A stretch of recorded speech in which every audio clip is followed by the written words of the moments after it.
Good morning, Tim. So overall, really not too bad here in Canterbury, considering the fact that we saw so many power outages in this area. We have made the move to Town Hall, and that is because at 10:45 this morning, the governor is going to be here to do a tour of some of the damage with town officials. And here to talk more about what we're seeing around town, conditions throughout the day, we've got First Selectman Chris Lippke. Chris, thank you so much for joining us this morning.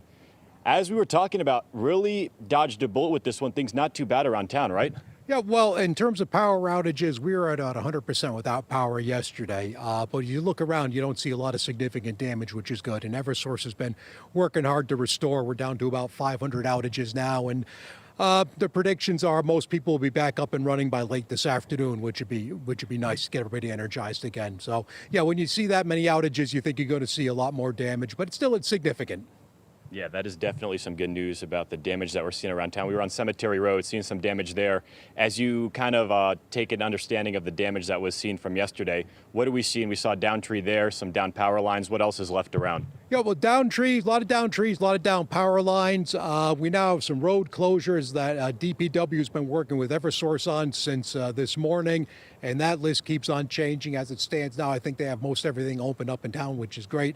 So now we're just really relying on Eversource to come in and re-energize the residents. And at last check, about 500 outages still. We spoke with some people on Cemetery Road waiting for things to get back up and running. What's your message to those folks about the work that's going to happen today? Well, my message to them is from understanding from Eversource is they're going to have the majority of people re-energized by 5 o'clock this afternoon. If need be, too, people should know that the town hall is open for a charging center today.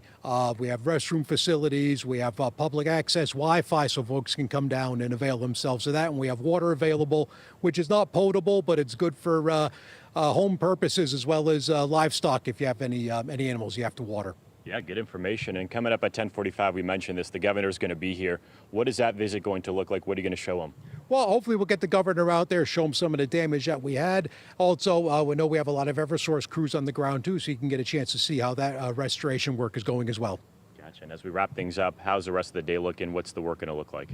Well, it's going to look like keeping on top of this. We're going to monitor the outages. We're going to monitor the restoration, and we'll keep on working with Eversource to make sure we get as many people up as we can today. Chris Lippke, thank you so much for joining us. Appreciate it. Thank you. We'll see you soon with the governor. And guys, we'll bring that update to you as it happens. But for now, reporting live here in Canterbury, I'm Angelo Bavaro, Fox 61 News.